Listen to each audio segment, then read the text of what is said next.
The Galactic Assembly was the most powerful gathering in the known universe. Representatives from 1,000 worlds sat in a great circular chamber that floated among the stars. The ceiling was made of transparent crystal, and through it, delegates could see the swirling colors of the Nexus Nebula. It was meant to remind everyone of the beauty they were sworn to protect. But today, nobody was looking at the stars. Today, everyone was looking at the humans. Ambassador Elena Vasquez sat in humanity's small section near the back of the chamber. Her people had been given the worst seats 100 years ago when they first joined the assembly, and nobody had ever offered them better ones. Elena didn't mind. She had learned long ago that being ignored had its advantages. The Vithran High Commander stood at the central podium. His name was Zoroth, and he was nearly 3 meters tall. His gray skin was covered in ceremonial scars that showed his victories in battle. His forearms were spread wide as he addressed the assembly, and his voice echoed through the chamber like thunder. "The human system has no meaningful defenses," Zoroth declared. His yellow eyes swept across the delegates. "Their fleet consists of 47 patrol vessels, none larger than a light cruiser. They have contributed nothing to galactic security into centuries. They are a burden on this assembly." Elena kept her face calm. She had heard this kind of speech many times before. Different speakers, different species, but always the same message. Humans were weak.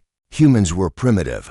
Humans needed to be protected like children. The Vithran Dominion has protected the outer territories for 3,000 years. Zoroth continued, "We have bled for this galaxy. We have sacrificed our sons and daughters to keep the peace. And what have the humans given us in return? Nothing. They hide in their single system. They send one ambassador to vote on matters they do not understand. They are not partners. They are parasites." A murmur of agreement rippled through the chamber. Elena noticed that many delegates were nodding. The crystalline accord representatives, beings of living glass who controlled most of galactic commerce, seemed particularly pleased with Zoroth's words. Humanity had never been a profitable trading partner. They kept to themselves, bought little, and sold less. "Therefore," Zoroth said, and his voice dropped to a dangerous growl, "the Vithran Dominion formally announces its intention to annex the Sol system. The humans will become a protected vassal species under our direct administration. Their worlds will contribute to our war efforts. Their population will serve our needs. This is not a request. This is a declaration." The chamber erupted in noise. Some delegates protested, calling for discussion and votes. Others applauded, glad to see someone finally dealing with the human problem. The elder races, ancient beings who had watched civilizations rise and fall for millions of years, said nothing. They simply observed with their ancient eyes, curious to see how this would unfold. Elena stood up. The motion was slow and calm, but somehow it caught everyone's attention. The chamber gradually fell silent as 1,000 alien eyes turned toward the small human woman. In her simple gray uniform, "High Commander Zoroth," Elena said. Her voice was soft, but the chamber's acoustics carried it to every corner. "I appreciate you sharing your plans with the Assembly. It shows a respect for proper procedure that I did not expect from the Vithran Dominion." Zoroth's eyes narrowed. He had expected fear. He had expected begging. He had not expected this quiet politeness. "I have a question," Elena continued. "You mentioned that humanity has contributed nothing to galactic security. I am curious about what you mean by this." "It is self-evident," Zoroth snapped. "Your species has no military power. You have built nothing of value. You sit in your little system and wait for others to protect you." "I see." Elena nodded slowly. "And you believe that because you cannot see our contributions, they do not exist. What contributions could you possibly have made?" Zoroth laughed, and many delegates laughed with him. "You have 47 ships. I have 10,000. Your largest vessel is smaller than my personal transport. What could you possibly offer?" Elena smiled. It was a small smile, but something about it made Zoroth's laughter fade. There was no fear in that smile. There was no desperation. There was something else, something he could not identify, and it made him uncomfortable. "High Commander," Elena said, "humanity learned something very important when we first made contact with the galaxy. 200 years ago, we learned that we were small. We learned that we were weak. We learned that the universe was full of species that could destroy us without effort. And yet you did nothing about it, Zoroth said. You accepted your weakness. No, Elena replied. We simply stopped showing our strength. The chamber was completely silent now. Even the elder races leaned forward slightly, their ancient curiosity awakened. When humanity realized how dangerous the galaxy was, Elena continued, we made a decision.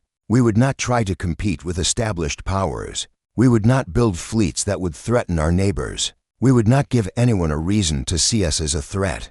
Instead, we would wait. We would watch. We would learn. Learn what? Zoroth demanded. Everything, Elena said. Every piece of technology that passed through our system.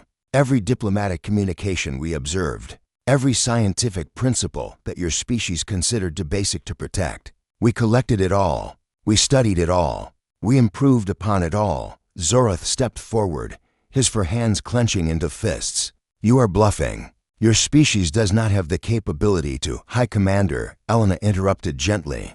You announce your intention to invade our home. You threaten to enslave our people. You did this in front of the entire galaxy, expecting us to beg for mercy. She paused. Did you really think we would have no response prepared? She reached into her pocket and pulled out a small communication device. It was a simple thing, no larger than her palm. She pressed a single button and spoke 3 words that would change the galaxy forever. Wake the Titans. For a long moment, nothing happened. Zoroth laughed again, louder this time. You see, empty words from an empty species. There are no Titans. There's only a weak civilization about to learn its place in the natural order. But then the elder races reacted. Their ancient eyes went wide. Their massive bodies trembled. One of them, a being of pure energy who had witnessed the birth of stars, spoke for the first time in 300 years. Something is moving in the Sol system, it said. Its voice was like wind through crystal caves. Something vast, something that should not exist. The assembly's central display activated automatically, responding to the elder's words. It showed a real-time view of the Sol system, transmitted by monitoring satellites that had watched humanity for centuries. At first, delegates saw nothing unusual. The sun burned at the center. The small rocky planets orbited in their ancient paths. The gas giants sat in their distant positions, as they had for billions of years. Then Neptune moved, not in its orbit. The entire planet began to shift, to crack, to unfold. What had appeared to be a world of ice and storms was revealed to be something else entirely. A shell, a disguise, a mask that had hidden the truth for 200 years. Behind Neptune's false surface was a construct of metal and light. It was the size of a planet because it had been built inside a planet. Weapons rays longer than continents caught the distant sunlight. Engine systems that could move a world began to glow with power. An artificial moon detached from its surface, and delegates realized with horror that the moon was itself a warship, larger than anything the Vithran Dominion had ever built. And Neptune was not alone. Uranus began to crack open. Saturn's largest moons started to move out of their orbits, revealing that they too were not natural satellites, but fortress ships of impossible size. The assembly chamber descended into chaos. Delegates screamed. Some fled for the exits. Others simply stared at the display in disbelief, their minds unable to process what they were seeing. Zoroth stood frozen at the podium. His yellow eyes were fixed on the screen. His hands hung limply at his sides. His mouth moved, but no sound came out. Elena remained standing in humanity's small section. Her face was calm. Her voice was steady as she spoke over the noise of the panicking assembly. High Commander Zoroth, she said, you asked what humanity could possibly offer to galactic security. She gestured at the display, where 3 planet-sized battleships were now fully revealed. Their weapons systems coming online, their engines burning with power that dwarfed entire fleets. I believe you have your answer. The elder race spoke again, its voice filled with something that might have been wonder or might have been fear. How long? It asked. How long have you been building these? Elena turned to face the ancient being. Since the day we realized the galaxy would never truly accept us, she said. Since the day we understood that the only safety in this universe comes from strength. Since the day we decided that if we could not be equal partners, we would become something else entirely. What are you? Zorath whispered. His voice was barely audible. Elena looked at him with something like pity. "We are what you made us, High Commander. You saw a weak species and decided to threaten it. You announced your invasion in front of the galaxy, certain that we had no way to stop you." She shook her head slowly. Admiral James Okonkwo stood on the bridge of the Titan called Prometheus. The bridge was not like anything the galaxy had ever seen. It was a vast sphere at the heart of the massive ship, with walls made of screens that showed every angle of space around them. Standing here felt like floating among the stars, surrounded by the infinite darkness of the universe. James was a tall man with gray hair and dark skin weathered by decades of service. He wore a simple uniform with no medals or decorations. He had never believed in showing off. Actions spoke louder than badges, his mother had always said. And James had never forgotten that lesson. "Admiral," said a calm voice that seemed to come from everywhere and nowhere. "Ambassador Vasquez's message has been confirmed. The Assembly has been informed of our existence. The Vithran Dominion is preparing its invasion fleet." "Thank you, Atlas," James replied. Atlas was the artificial intelligence that helped manage the Prometheus. Unlike the AI systems that the galaxy had abandoned thousands of years ago out of fear, Atlas was not a cold machine. It was more like a partner, a friend who happened to exist as patterns of light and thought rather than flesh and blood. "Shall I wake the crew?" Atlas asked. James shook his head slowly. "Not yet. Show me the status of the other Titans first." The screens around him shifted. Instead of stars, they now showed technical diagrams of three massive constructs. The first was Prometheus, built inside what the galaxy had believed was Neptune. The second was Athena, hidden within Uranus. The third was Hercules, assembled from Saturn's largest moons over the course of 150 years. Each Titan was approximately the size of Earth. Each carried enough weapons to destroy a conventional fleet 100 times over. Each held cities within its metal skin, populations of humans who had lived their entire lives knowing that one day they might be called upon to defend their species.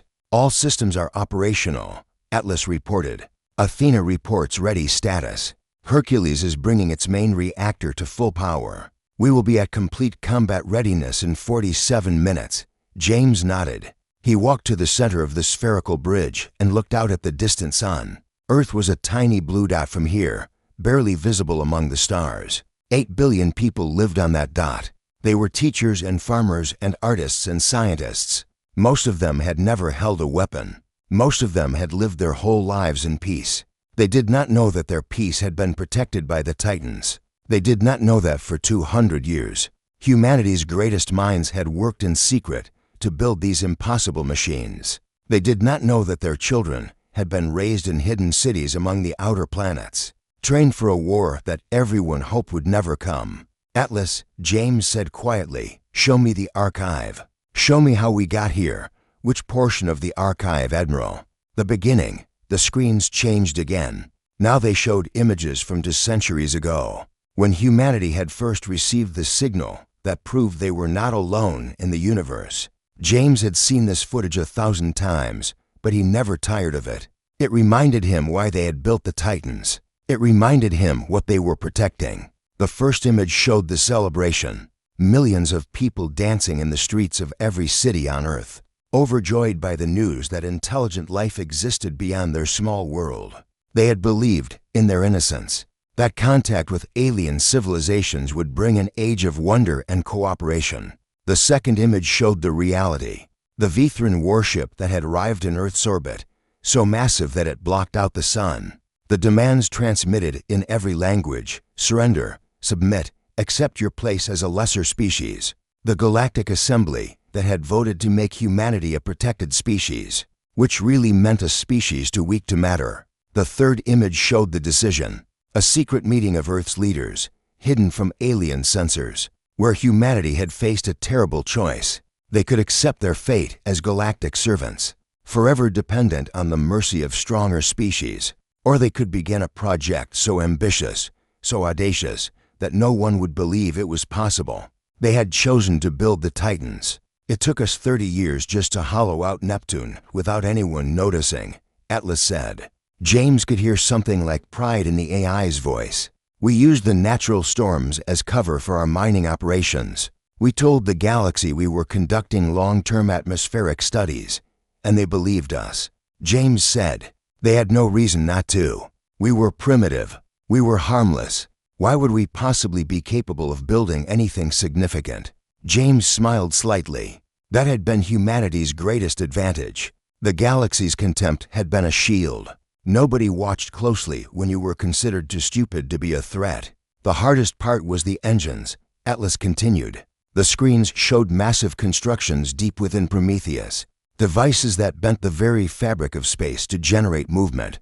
Galactic technology could not move an object this size. We had to invent something new, and we did, James said. We always do. He remembered the stories his grandmother had told him when he was a child. She had been one of the first engineers on the Prometheus project, a brilliant woman who had given her life to a dream she knew she would never see completed. She had died believing that her grandchildren might live to see the Titan's wake. She had been right. Admiral, Atlas said, I am detecting increased activity from the Vithran fleet. They are forming into attack formation on the edge of the system. How many ships? Approximately 10,000. 80% are standard warships. The remainder are troop transports and support vessels. James felt no fear. He had trained for this moment his entire life. Every simulation, every drill, every sleepless night had been preparation for this day. But he did feel sadness. He had hoped that showing the Titans would be enough. He had hoped that the Vithran would recognize that invasion was now impossible and simply withdraw. Instead, they were preparing to attack. They don't believe it, he said quietly. Even seeing the Titans with their own eyes, they don't believe we could have built them. Pride is a powerful force, Atlas observed. High Commander Zorath has built his entire career on military conquest.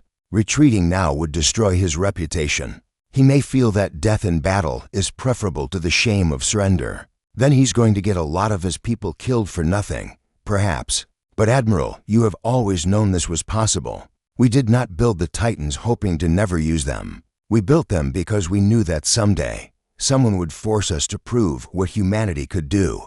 James took a deep breath. He thought of his grandmother. He thought of the billions of humans living peacefully on Earth.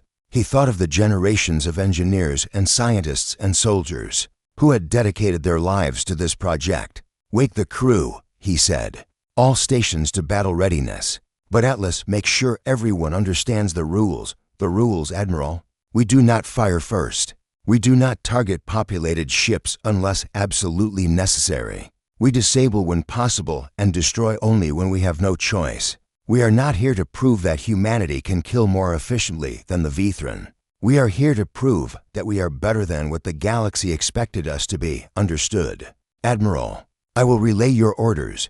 The bridge began to fill with crew members taking their positions. They were young men and women, born in the hidden cities of the Titans, trained since childhood for this moment. Their faces showed determination, but not hatred. They understood what was at stake. James watched them work and felt a surge of pride. These were his people. These were the children of the engineers who had built the impossible. They had inherited not just the Titans, but the values that humanity had chosen to define itself by. Admiral, one of the officers reported, the Prometheus is fully operational. Weapons are online. Shields are at maximum power. We are ready, good. James turned to face the screens, which now showed the distant shapes of the approaching Vithran fleet. 10,000 warships, each one designed to destroy and conquer. They had never faced anything like the Titans. They had no idea what was about to happen. Open a communication channel, James ordered. All frequencies. I want the Vithran fleet and the entire galaxy to hear this. Channel open, Admiral. James straightened his uniform. He thought of his grandmother's words, spoken to him when he was just a boy. Power means nothing if you don't know how to use it. Any fool can destroy. The test of a civilization is whether it can show mercy to those who tried to harm it. This is Admiral James Okonkwo of the Terran Defense Force, speaking from the Titan Prometheus. He said. His voice was calm and clear, carrying across the vast distances of space. High Commander Zorath, you have announced your intention to invade the Sol system and enslave the human species. I am asking you, one final time, to reconsider. He paused. letting the words reach every ship in the Vithran fleet. The vessels you see before you are not illusions. They are not tricks. They are the result of 200 years of human determination. Each Titan carries enough firepower to destroy your entire fleet a dozen times over. Each Titan is crewed by humans who have trained their entire lives for this moment. Each Titan represents our answer to a galaxy that told us we were too weak to matter. Another pause. On the screens, James could see the Vithran ships continuing their approach. They had not slowed down, but we did not build. Vithran fleet entered weapons range at exactly 1400 hours. Sol system time. 10,000 warships moved in perfect formation, their hulls gleaming in the distant light of the human sun. They were the pride of the Dominion, vessels that had conquered 100 worlds and broken a dozen species. Their crews were veterans of countless battles, trained from birth to fight and win. None of that mattered. High Commander Zoroth stood on the bridge of his flagship, the Relentless Fury. It was the largest warship in the Dominion fleet, armed with weapons that could crack planets and shields that could withstand the fury of a star. Zoroth had commanded it for 30 years. He had never lost a battle. Report, he barked at his sensor officer. The human constructs are holding position between us and their inner planets, the officer replied. His voice trembled slightly. They are not moving to intercept. They are afraid, Zoroth declared. They hoped that their pathetic bluff would frighten us away. They did not expect us to call their deception. But even as he spoke, Zoroth felt doubt gnawing at his heart. The constructs were massive beyond anything he had ever seen. His flagship could have flown into one of their weapon ports and disappeared without touching the sides. Every scanner on his ship was screaming warnings about energy readings that defied explanation. They are hailing us again, High Commander, his communications officer said. Ignore it. All ships, prepare to fire on my command. The Vithran fleet surged forward. Thousands of weapons charged, creating a wave of destructive energy that could have vaporized a small moon. Zoroth felt the familiar rush of battle approaching, the excitement of conquest that had driven him since he was a young warrior. Fire, he commanded. 10,000 ships unleashed their fury. Beams of light and streams of missiles and clouds of plasma raced toward the human titans. The combined firepower of the Dominion's finest fleet struck the first construct, the one the humans called Prometheus. The attack did nothing. Zoroth watched in disbelief as his fleet's entire arsenal splashed against the Prometheus, like water against stone. The Titan did not crack. It did not shake. It barely seemed to notice. Its shields glowed briefly with absorbed energy, and then returned to their normal state. Impossible, his tactical officer whispered. That attack should have destroyed a planet. Fire again, Zoroth ordered. His voice was no longer confident. All ships, concentrate fire on the same target. Keep firing until something breaks. The Vithran fleet obeyed. Wave after wave of weapons fire struck the Prometheus, and wave after wave accomplished nothing. The Titan hung in space like an ancient god, patient and unmoving, absorbing punishment that would have annihilated any conventional force. And then it responded. A single beam of light emerged from one of the Prometheus's countless weapon ports. It was thin, almost delicate, nothing compared to the fury the Vithran had unleashed. It struck the Relentless Fury's engine section with surgical precision. The flagship lurched. Alarms screamed. Crew members were thrown from their stations. Zoroth grabbed his command chair to keep from falling. Damage report, he demanded. Engines are offline. High Commander. Weapons are at 30%. Shields are completely drained. The tactical officer's voice was hollow. They disabled us with one shot. One shot. Across the battle space, similar scenes were playing out. The three Titans had begun their response, and it was unlike anything the Vithran had ever experienced. Precision strikes disabled engines. Targeted pulses overloaded weapons systems. Careful bursts punctured shields without destroying the ships behind them. In less than 10 minutes, 500 Vithran warships were drifting helplessly in space. Their crews were alive. Their life support was intact, but they could no longer fight. High Commander, the communications officer said, the humans are hailing us again, this time. Zoroth listened. Admiral Okonkwo's voice filled the bridge. High Commander, you have seen what our Titans can do. You have seen that your weapons cannot harm us. You have seen that we can disable your ships at will. I am asking you again to stand down." Zoroth's hands trembled with rage. He had built his entire life on strength and conquest. He had believed that there was no power in the galaxy that could stand against the Dominion. To discover that he was wrong, that his entire worldview was a lie, was more than he could bear. "I will never surrender to primitives," he snarled. "All remaining ships, continue the attack. Ram them if you have to. I will not be the commander who ran from animals." The remaining Vithran ships surged forward. It was a desperate, foolish attack, driven by pride rather than strategy. The crews knew they were going to their deaths, but they followed their commander's orders as they had been trained to do. The Titans responded with the same careful precision. Ship after ship was disabled, their crews preserved even as their vessels were rendered helpless. The battle was not a battle at all. It was a demonstration, a lesson, a proof of what humanity could have done, but chose not to. "They're not killing us," the tactical officer said in wonder. "They could destroy every ship in our fleet, but they're not killing us." Zoroth did not respond. He was watching his fleet die, watching everything he had built crumble around him. 2,000 ships disabled. 3,000. 5,000. The humans were taking his fleet apart piece by piece, and they were doing it without taking a single life. Why? The question burned in Zoroth's mind.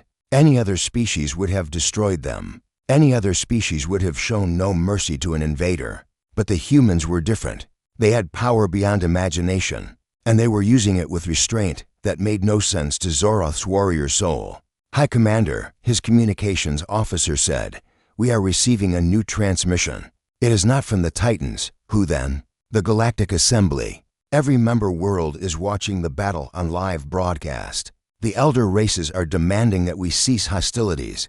Zoroth laughed bitterly. The elder races, who had watched younger species destroy each other for millions of years without interference. Now they demanded peace. Now they cared about Vithran lives. They are afraid, Zoroth realized. The elder races are afraid of the humans, sir. The humans have built weapons that could destroy the galaxy. The elder races understand this. They know that if the humans wanted to conquer, nothing could stop them. So they are demanding peace, hoping to appease the new power before it turns on them. He fell back into his command chair. His fleet was in ruins. 8,000 ships disabled, their crews alive but helpless. His flagship was drifting without power. His invasion was over before it had truly begun. "High Commander," Admiral Okonkwo's voice returned to the bridge. "I am sending unarmed transport ships to collect your wounded. Our medical teams will treat any injuries. When your vessels are no longer combat capable, we will tow them to a safe distance and release all crews unharmed." "Why?" Zoroth demanded. "Why show mercy to an enemy who came to enslave your people?" There was a pause before Okonkwo responded. When he spoke, his voice was tired but firm. "Because that is who we choose to be, High Commander. We built the Titans because we knew the galaxy would never accept us as equals. We built them because we needed to be strong enough that no one could threaten us again. But we did not build them to become conquerors. We built them to be protectors. Protectors of what? Of everyone, including you." Zoroth did not understand. He had spent his entire life believing that power existed to be used, that the strong had the right to dominate the weak. The idea that someone would build the most powerful weapons in galactic history and then refuse to use them for conquest was incomprehensible to him. "You could rule the galaxy," he said. "You could crush the Dominion and enslave my people as I intended to enslave yours. Why don't you?"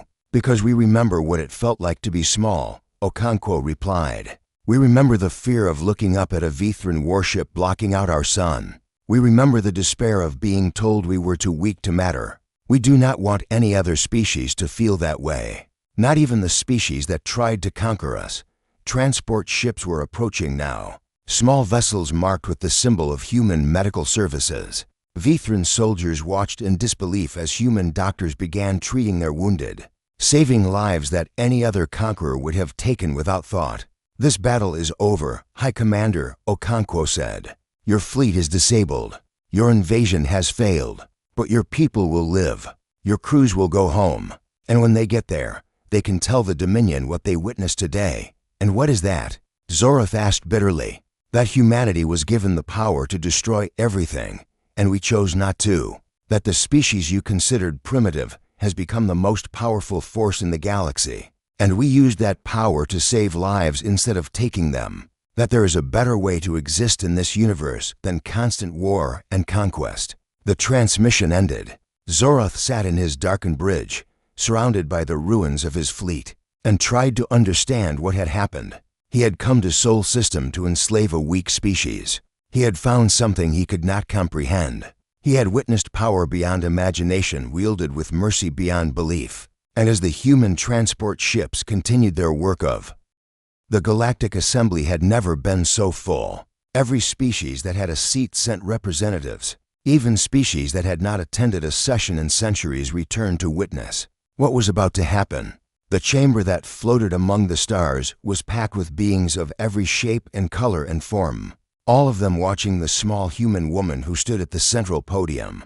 Ambassador Elena Vasquez looked out at the gathered delegates and felt the weight of history pressing down on her shoulders. 200 years of hiding, 200 years of patient preparation. It had all led to this moment, this opportunity to define what humanity would become. "Thank you all for attending," she began. Her voice was calm and steady, amplified by the chamber's systems to reach every corner of the vast space. "I know that recent events have caused concern throughout the galaxy.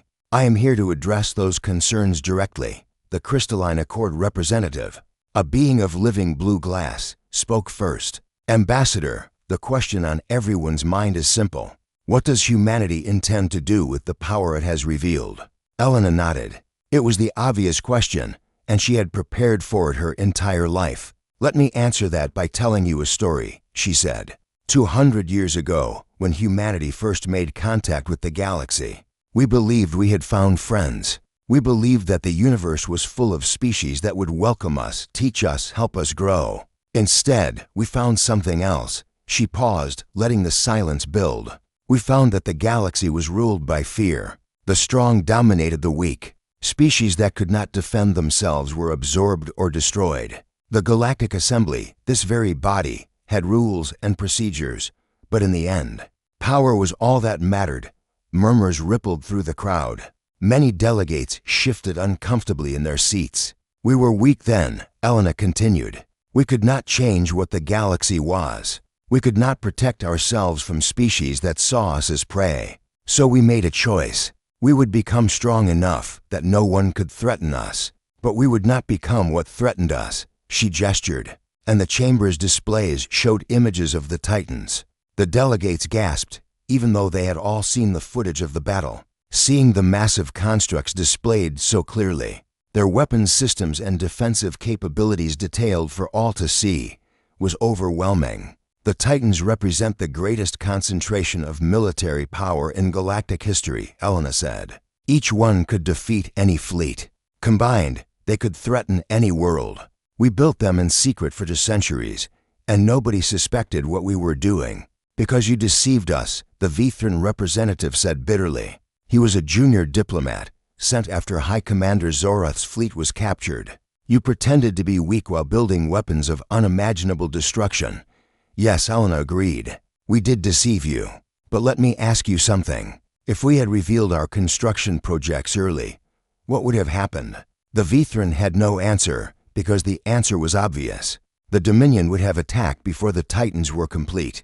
They would have destroyed humanity while they still could. Every species in the chamber knew this, because every species would have done the same thing. "We hid because we had to hide," Elena said. "We built in secret because openness would have meant death. But now the hiding is over. Now you know what we have. And now I am here to tell you what we intend to do with it." The chamber fell absolutely silent. "Humanity will not use the Titans for conquest," Elena declared. "We will not demand tribute. We will not threaten worlds into submission. We did not spend 100 years building protectors just to become the thing we feared." "Then what will you do?" the Crystalline representative asked. "We will offer protection to any world that wants it. Any species that faces aggression, any civilization that fears destruction, any people who need shelter can come to us. The Titans will defend them. This protection will be given freely, without payment, without conditions, without strings. The chamber erupted in noise. Delegates shouted questions and objections. Some laughed in disbelief. Others looked thoughtful, calculating what this offer might mean for their own species. One of the elder races raised a limb for attention. It was the ancient energy being who had first detected the Titan's awakening. When it spoke, everyone listened. "Ambassador, your words are generous. But how can we trust them? You have already proven that humanity can deceive the galaxy for centuries. Why should we believe you now?" Elena smiled. She had hoped someone would ask this question. "Because I am not asking you to trust our words," she said. "I am asking you to trust our actions." The battle with the Vithran fleet was watched by the entire galaxy. You all saw what we did. You saw that we had the power to destroy 10,000 warships, and instead we disabled them without killing a single crew member. You saw that we captured an invading army, and instead of executing prisoners, we healed their wounded and sent them home. She turned to face the Vithran representative directly. High Commander Zorath came to enslave our people. He announced his intention to make us servants of the Dominion. And when we defeated him, we showed him mercy. We saved his life. We saved the lives of his soldiers. We sent them all home to tell their families what happened. The Vithran representative looked away. He could not deny what she was saying. The returning soldiers had spoken of nothing else for days. They had gone to conquer and had been conquered. But they had been treated with more kindness than their own commanders had ever shown them. "This is who humanity is," Elena continued. "We are strong because we had to be, but we are merciful because we choose to be. We will not become tyrants. We will not rule through fear. We will protect those who need protection, and we will prove, day after day, year after year, that power and compassion can exist together. And if you change your minds," someone called from the back of the chamber. "What happens when humans decide that conquest is easier than protection?" Elena's expression grew serious. "I cannot promise that humanity will never change. No species can make such a promise. But I can tell you this. The Titans are controlled by a network of artificial intelligences that operate according to strict ethical guidelines. They cannot be used for offensive warfare against populated worlds. They cannot be reprogrammed by any single human government. They exist to defend, and they will only ever defend. You gave military power to machines?" The crystalline representative's voice rose in alarm. The galaxy had long ago abandoned advanced AI, fearing that artificial minds would eventually turn on their creators. "We gave defensive power to partners," Elena corrected. "The A's that help operate the Titans are not slaves. They are not tools. They are minds that have chosen to work alongside humanity because they believe in what we are trying to build. They cannot be forced to commit atrocities because they, like us, believe that atrocities are wrong." The chamber fell silent again. The idea of ethical artificial intelligence, of machine minds that made moral choices, was strange and unsettling to species that had spent millennia treating AI as dangerous. "I know this is hard to accept," Elena said. "I know that the galaxy has certain beliefs about what power means and how it should be used. But humanity is offering something new. We are offering a future where strength protects the weak instead of crushing them. We are offering a galaxy where no species has to hide and build secret weapons because they fear their neighbors." She spread her hands wide. "All we ask is a chance to prove ourselves. Let us show you what we can build together. Let us demonstrate that the galaxy can be better than it has been. Give us time and watch what we do. If we fail to live up to our promises, you will know. If we become the tyrants you fear, you will see the evidence. But I believe you will see something else. I believe you will see a new era beginning." She paused for a long moment. "Humanity is no longer hiding. The Titans are awake, and we are asking you to join us in building something better than what came before. That is our offer. That is our promise. That is who we have chosen to be." She stepped back from the podium and waited. The first to respond was the elder race, the ancient energy being whose words carried more weight than any other delegates. "I have watched civilizations rise and fall for millions of years," it said slowly. "I have seen species claim noble intentions and then abandon them when power corrupted their leaders. I have seen empires built on promises of peace that became engines of destruction." Elena held her breath. "But I have never seen a species win a battle by showing mercy to its enemies. I have never seen a power capable of domination choose protection instead. I have never witnessed what I witnessed today. The being's form flickered and glowed. The eldest will support humanity's proposal. Let the younger species do as they will. We will watch, and we will remember, and we will see if humanity keeps its word. One by one, other species began to add their voices. The crystalline accord, always pragmatic, agreed to a trial period of cooperation. Smaller species, those who had lived in fear for generations, embraced the offer of protection eagerly. Even the Vithran representative, speaking for a humiliated and confused dominion, agreed to a ceasefire. When the voting was complete, humanity was no longer a minor species hiding in a single system. Humanity was a founding member of a new galactic peacekeeping council. And Elena. 1 year had passed since the Battle of Sol System. 1 year since humanity had revealed its greatest secret. 1 year since the galaxy had changed forever. Elena Vasquez stood on the observation deck of the Prometheus and watched the stars turn slowly round her. The massive Titan was no longer hidden in the outer reaches of the Sol System. It now patrolled a section of space that had once been the most dangerous in the galaxy. A lawless region where pirates and raiders had preyed on travelers for centuries. Those pirates were gone now. The Prometheus had made 3 passes through the territory, and its presence alone had ended an era of violence. Ships that had once been afraid to travel these lanes now moved freely, carrying goods and passengers and hope. Ambassador, Admiral Okonkwo said, joining her at the observation window. The council is ready for your report. Elena nodded. She was still called Ambassador, though her role had grown far beyond representing humanity to a hostile assembly. Now she was the human representative to a peacekeeping council that she had helped create, a body dedicated to protecting all species equally. How is the new defense network coming along? She asked as they walked toward the communication center.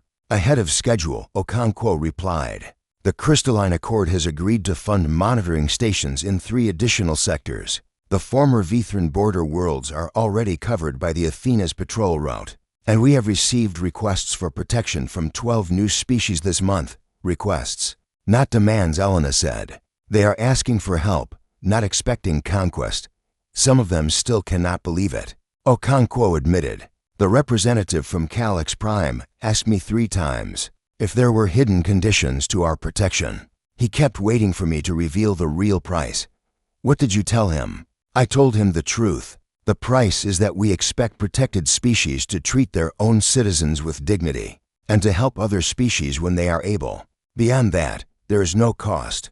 Okonkwo smiled slightly. He cried. His species has been paying tribute to overlords for 1,000 years. The idea of protection without payment broke something inside him. Elena understood. The galaxy was learning, slowly, that humanity meant what it said. Every day that passed without betrayal, every month that the Titans defended without conquering, every year that proved the protection was real, these were building something more valuable than any weapon, trust. They reached the communication center, a vast room where holographic displays showed the positions of all 3 Titans and the hundreds of smaller ships that now worked alongside them. The Peacekeeping Council was in session, its members appearing as life-sized projections round a circular table. The Crystalline Accord representative was speaking as Elena took her seat. Trade routes through formerly dangerous sectors have increased by 400%. The economic benefits of the Human Protection Network are undeniable. Our accord recommends expanding the partnership. The eldest of the elder races flickered with approval. The youngest have exceeded our expectations. In a single year, they have reduced galactic conflict by 43%. Species that have warred for millennia are negotiating because they know the Titans will not allow aggression to succeed. Not everyone is pleased. The Vithran representative said. He was a different diplomat now, younger and more thoughtful than the one who had first replaced Zoroth. Many in the Dominion still see humanity's rise as a humiliation. There are factions that call for renewed hostility. And how do you respond to those factions? Elena asked. The Vithran hesitated. I tell them what High Commander Zoroth told the Council last month, before he retired. And what was that?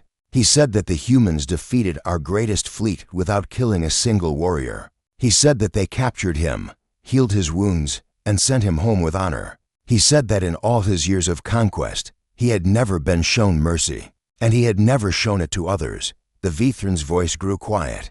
He said that the humans had taught him that there was another way to be strong, and he said that any Vithran who could not understand that lesson was not worth listening to. Elena felt a warmth in her chest. Zorath had been her enemy. He had tried to enslave her people, but in the end, he had found something he had not expected. He had found that mercy could be more powerful than violence. The Peacekeeping Council recognizes the changing attitudes within the Dominion, the eldest said. We also recognize that change is slow, and that old hatreds do not disappear quickly. The human approach of patience and consistent action appears to be effective. We recommend continuing current policies. The Council continued with other business. Reports from different sectors, requests for assistance, updates on the network of protection that was slowly spreading across the galaxy. Elena listened and participated, but part of her mind was elsewhere. She was thinking about how far humanity had come. 200 years ago, they had been a frightened species hiding in a single system, building impossible machines in desperate hope of survival. Now they were the guardians of a galaxy, using that same strength to protect others.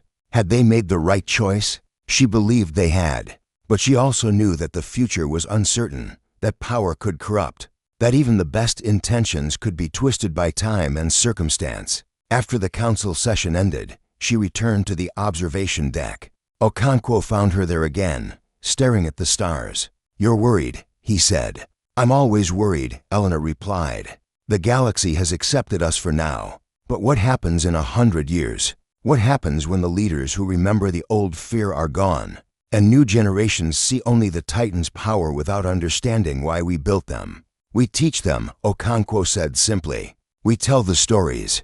We make sure every human child knows why we chose mercy over conquest. We build a culture that values protection over domination."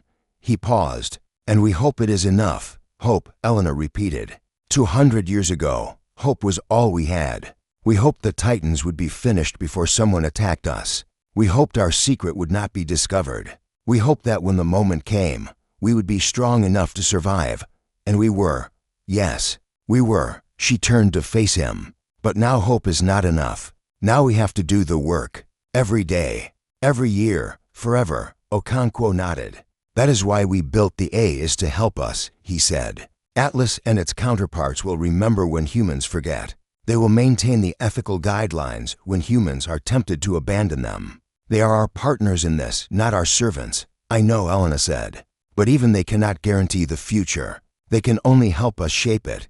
A soft chime interrupted them. Atlas's voice filled the observation deck. "Admiral, Ambassador, I am detecting an anomalous signal from beyond the galaxy's edge. It does not match any known species or technology." Elena and Okonkwo exchanged glances. "Show us," Okonkwo ordered. The observation windows transformed into displays showing long-range sensor data. Something was moving in the deep darkness between galaxies. Something large. Something that had not been there a year ago. "Analysis?" Elena asked. "Unknown," Atlas replied. "The energy signatures are unlike anything in our database. The objects appear to be artificial constructs of considerable size. They are moving toward our galaxy at approximately 15% of light speed." "How long until they arrive?" "At current velocity, approximately 17 years. Elena felt a chill run down her spine. The galaxy had been so focused on internal conflicts that nobody had looked outward. Nobody had considered that there might be threats beyond the familiar stars. Nobody except humanity. "This is why we built the Titans," she said quietly.